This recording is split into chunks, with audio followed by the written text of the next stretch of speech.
Am I the jerk for refusing to pay my half of a loan I took together with my spouse? My husband and I purchased a parcel of land suitable for a one-family home, a bigger house, and a guest house or several smaller bungalows to rent out to tourists. Since it is in a quite prominent location, it was pretty expensive. We spent both our savings and took a loan for it together. The idea was to place our money somewhere where inflation would not harm it, with the loose thoughts of maybe building a vacation house for ourselves and an Airbnb situation for tourists. We recently had a child, and my husband started pushing on building a house for our family there. We live in a neighboring country, and the land is in our country of origin. We do not have clear plans as to where we are going to live in a couple of years when our son is supposed to go to school, but we would rather not stay where we are right now. With our jobs, it would be possible to move within the country we live in now. Coming back to our country of origin would be a leap of faith, to say the least. However, we would be closer to both our families, who live there permanently. We recently had a baby, 9 months old, and I am staying at home with the baby. I am on paid maternity leave, which is paid by the state. There is a fixed amount of money you can be paid, depending on your income, and how much you get a month depends on how long you declared to stay home with the child. We decided that I would stay as long as possible, which adds up to 1.5 years outside of my regular job. At the beginning, I got about 50% of my usual earnings. Now and for the next months, it is going to be about 25% of my usual income. This happens to be approximately the same amount of money that my part of the monthly loan payment would be. Also, I still have to pay my half of other bills, rent, cost of living, and baby necessities. In order to pay for it, I would have to tap into my savings for the next 4 months, and I do not think it is fair. My reasoning is that I gave up my regular salary, ability to buy whatever I want, going to restaurants, ability to save money, and basically my financial independence to raise our child, and should not be forced to use my contingency money. My husband is working full-time, and his earnings did not change. He thinks I should pay my half as usual since he wants to keep saving up for the house. Am I unreasonable to think he should not put me in a position of tapping into my savings? We were well aware of the loan while planning the child, but the pregnancy happened sooner than expected.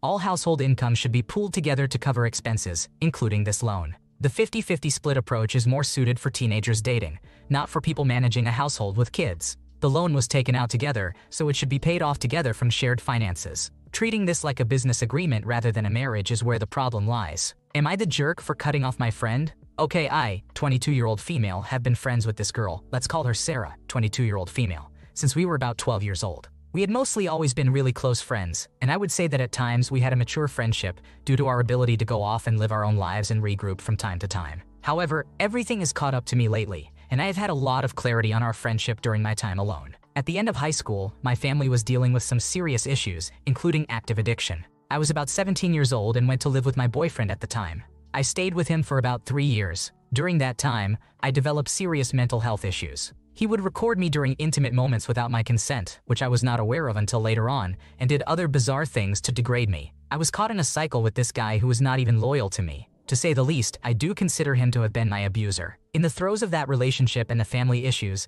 I became very distant from my friends. I mostly shut myself in. Now we come back to Sarah. I went over to her house to spend time with her one day for our sort of expected and on-time rekindling. I decided to share with her how low I had actually gotten, how trapped I felt with how damaged and out of control my family was, and how poorly my boyfriend was treating me at the time. I had been living with him for a couple of years at that point. I felt like I had nowhere to truly go. I admitted to her that I had gotten to the point of self-injurious behavior. I admitted I was thinking about dying a lot. I was seeing a therapist at this time who encouraged me to reach out to friends for help. Sarah told me I was being stupid. I remember trying so hard not to cry when she replied that way, but I could not help it. I thought I was going to find support, having been friends for so long. We had considered each other to be our best friends mutually for years. She believed getting out of that situation was easy, and that moving back to my parents was going to be simple, or that I could easily apply for college so that I could get a dorm. I had no interest in school at that time, and did not have the money. I cried and went back to my boyfriend's house. I turned a blind eye to that behavior from her because I did not really have anyone else at the time. I really started to reflect on our friendship. I have noted a lot of little things like this for years, but I am not the type of person to tell someone that they are copying me. I just find it unnecessary. I enjoy sharing interests and hobbies as it makes me feel close to my friends. But she started to cross lines. If I wanted to sell paintings online, she did all of a sudden too. I was wearing a 70s silk bandana as part of a staple to my outfits with a silver choker. All of a sudden, she was replicating it. I wanted to have a specific haircut, she wanted it. If I got a new piercing, she needed one too. This is not all. It's extensive and it makes me feel bad for noticing it. But it is uncomfortable. After being kicked while I was down, this stuff really started to get under my skin. It almost felt leech-like. At one point, she made her cover photos on social media pictures of my pets in my childhood home with my decorations. She was wearing the stuff that she bought to mimic me in spaces with my decorations and self-expression. She would flirt with my brother and put on a whole new personality. It was just outright weird. She at one point wouldn't stop talking about exes I had from high school, whom she was Snapchatting or connecting with on social media. Am I crazy for thinking that's strange? A lot of stuff has happened in between. Bad relationships and family reunions. Let's fast forward to the present. I am 22 years old, in a loving relationship with the best boyfriend ever, and we have an apartment together. Things are going better for me. I am actually coping with my past in a healthy environment for one of the first times in my life. Sarah and I still keep in touch. We text frequently and I try to be as supportive as I am able to with my time.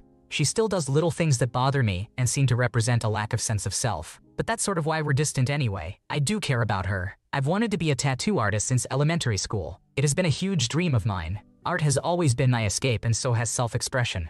The plan for me was to get a piercing apprenticeship so that other tattoo shops would have more use for me, and I would be able to land a more high-value tattoo apprenticeship. I have shared this plan with people out of excitement. It would be a dream come true when everything financially pans out. Sarah dropped a bomb on me a few months ago that she wants to get a piercing apprenticeship. Sarah recently got a degree in her area of interest, literature. Does that mean she has to do something related to that? No, not at all. But with our past, I definitely can't help but find this all too uncomfortable. She has overtly gasped and criticized my stick and poked tattoos out loud to my face. The lack of professionalism and stuff I have done that simply for fun. She got her apprenticeship recently and shared that with me. At first, I was supportive because, you know, that's cool, right? But I actually thought about it more and blocked her on everything. I have cut her off for good. I was devastated, I cried. I have had so much struggle the last few years of my life, and to have a friend like that really does something to the self-esteem. I can't help but feel guilty about this. I just want peace of mind. I'm so tired of questioning whether or not I'm being kind enough to people. Most of the time, I found I'm being way too kind. Am I the jerk?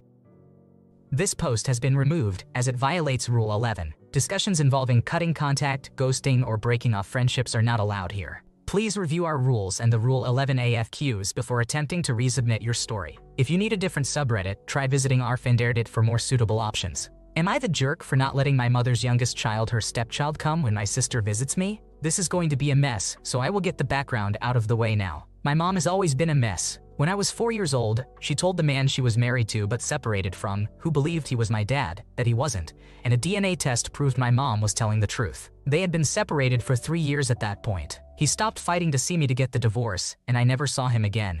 My mom has no idea who my actual father is. She said there are many potential fathers for me. When I was 6, my mom got pregnant and had my half-sister, Emmy, who is now 16 years old. Emmy and I grew up close because of how much of a mess my mom was. My mom's on and off husband of the last 14 years is Adam, and he's not a good person. He and my mom never divorced, but they have separated 3 different times since they got married, after only a month of knowing each other. There are times they have smaller breakups too, but I lost count of those. Adam and I had a toxic relationship, and we butted heads a lot. My mom always put Adam before me and Emmy, and as a result, I had no respect for her. She also gave us a poor childhood. We rarely had what we needed. She and Adam would fight a lot, and she would stay even when all the fighting made Emmy cry. I asked her to leave Adam when I was 12 and focus on me and Emmy, and she told me that she would never let us break them up. She told me he was too important. When I was 16, I was taken into foster care, but Emmy was kept at home. I stayed in foster care until I turned 18. I kept in touch with Emmy as much as I could. I ended up not going to college and instead focused on a trade so I could get stable and help Emmy as much as possible,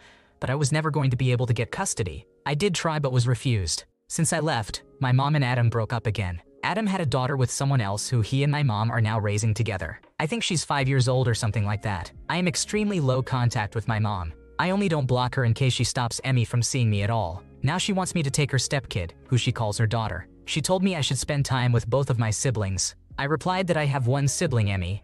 She told me I shouldn't take our issues out on her youngest, and I could easily have them both over for a movie or a pizza night, like I do with Emmy. She's putting pressure on Emmy to take the kid with her when she visits me. I told my mom it won't be happening, and that the younger child has nothing to do with me. I want to clarify that I have never met the kid. My mom said she will do more to stop Emmy from seeing me if I don't agree. Emmy told me we can figure it out. She doesn't always know when she's with me. My mom also told me I should be a hero to both the girls. Am I the bad person?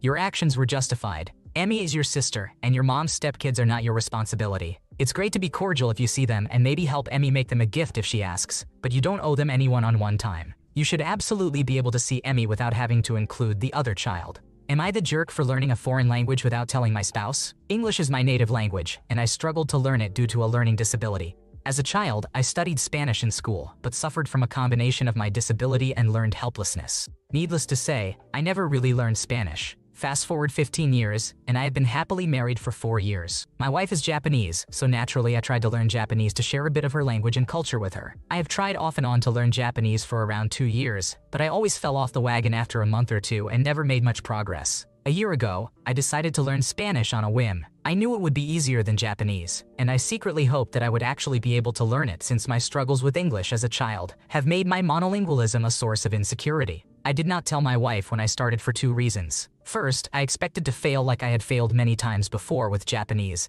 and did not want to make learning Spanish into a thing only to abandon it shortly after. Second, I thought that my wife would be disappointed or even offended that I was investing my time into learning Spanish instead of Japanese. To my surprise, I actually stuck to learning Spanish and made progress. Before I knew it, I was 6 months into studying it and could actually understand intermediate-level Spanish. I thought about telling my wife then, but was not sure how to break the news. Another 6 months later, and while my Spanish is far from perfect, I am around a B2 level and can converse, watch TV, and read comfortably in Spanish. I finally broke the news to my wife, and she was very upset. According to her, she is less upset about me learning Spanish instead of Japanese and more upset about me never mentioning that I have been learning it over the past year. From her perspective, I basically lied to her for an entire year. This is sort of true, but on the other hand, if I had spent the last year mastering Tetris without telling her, I do not think she would feel the same way. For that reason, I feel like deep down she is really upset that I learned Spanish instead of Japanese, even though the two languages are vastly different in terms of difficulty for a native English speaker. Am I the antagonist here?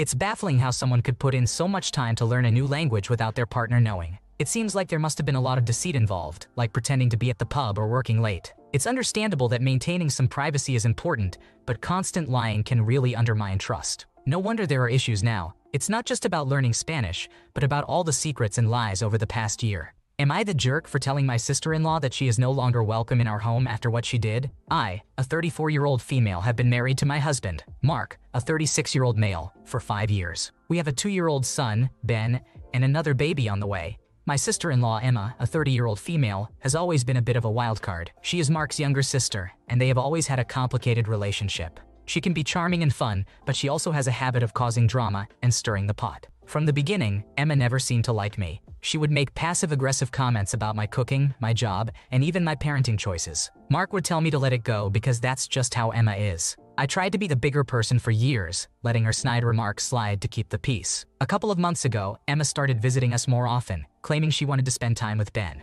I was hesitant but thought maybe she was trying to build a better relationship, so I agreed. One day, she came over while Mark was at work. I was in the kitchen preparing lunch, and Ben was playing in the living room. I heard Emma say something to Ben, but I did not catch it all. When I went to check, I found her showing Ben how to use her phone. I did not think much of it until she left. That night, I noticed Ben was unusually upset and clingy. After some coaxing, he managed to say, "Auntie said I can't love you." My heart sank. I asked him what he meant, and he said that Emma told him, "Mommy doesn't love you, only Auntie does." I was furious. I immediately called Mark, who was equally shocked and angry. We confronted Emma together the next day. She denied everything at first, but when we pressed, she admitted that she was just playing a game and did not think it was a big deal. I lost it. I told her that she was no longer welcome in our home and that I would not allow her to come near Ben again. She called me controlling and left. Now, Mark's family is divided. His parents think I overreacted and that I should forgive Emma because she didn't mean any harm and she's just immature. They keep pressuring us to let Emma back into our lives, saying that I am being too harsh and that Ben needs to know his family. Mark is torn because he's always tried to keep the peace with his sister, but he supports my decision. I feel guilty because I know how important family is, but I cannot forgive someone for trying to turn my own child against me. Am I the antagonist for telling my sister-in-law she is no longer welcome and keeping her away from our son? Emma is 30 years old and has no excuse for her actions. She intentionally tried to harm and traumatize a 2-year-old child by telling him his mother doesn't love him. If she's at a family event, you and your child shouldn't go. She should be cut out of your lives. If Mark is torn between protecting his child and appeasing his sister, it's clear he needs to step up and support his family. Am I the jerk? Occasionally, my workflow increases during the day, and I am unable to communicate with my partner and come home to a huge argument. I am a 28-year-old female, and my partner is also a 28-year-old female. We met and used to work for the same company. She has moved on to bigger and better roles, while I remained at the company. I love my partner and try to keep up with responding to her text messages throughout the day. However, due to the nature of my position and career field, things frequently come up that prevent or delay my response. Today is a great example. I went into work and already had heaps of tasks to complete. Test plans needed to be executed, debugging needed to occur, and so on. I wound up wrapped into several working groups from people in my organization to try and accomplish and resolve these tasks. Along the way, failures occurred. While all of this was going on and I was actively working, I realized it was after her lunch started. I immediately texted her and followed up with a phone call to apologize for not catching the time and let her know that I would see her when I took my lunch. We chatted for a bit, and I could tell she was still upset about it, but she ended the call so I could focus. Everything failed. I sent several more texts over the remainder of my day, updating her. I never took lunch. After a coworker helped me out significantly and resolved one of the issues I was having, they asked me to look at their vehicle with them real quick, which I agreed to and took less than 5 minutes total to check out. I also let her know about that. I then returned to my desk, grabbed my things, and began to head out. That is when I received a phone call from her, which I answered. I said hello, but only heard background noise, and then the line closed. I tried calling her back 3 times, but it went straight to voicemail. She sent a final text to me saying that she was going to wait to go to the gym because we needed to talk. Once I got home, I opened the door and said, "Let's talk." That is when she told me she felt disrespected, not prioritized, and as though I cared more about my job than her. She also felt that if I had time to help my coworker, she was being prioritized less. I explained everything contained in the text above to her, but she is standing firm. This is an ongoing trend whenever work gets busy or her work gets slow, and I really just want to know if I am in the wrong here. I feel as though I am not prioritizing work more, despite feeling that if I did, it would be justified due to the salary difference alone, over $150,000 difference. In my opinion, you have done nothing wrong here, and she definitely is. Work hours are work hours, and assuming you'll have time to chat during paid time is unrealistic. It's unhealthy if she can't understand that, and it does her a disservice by encouraging such behavior. People who act this way make it impossible to easily discern whether missed calls are an emergency or just their usual communication pattern. Thanks for watching. When you subscribe, make sure to hit the bell to turn on notifications so you never miss a video. To finish listening to all the stories, check out the playlist in the description.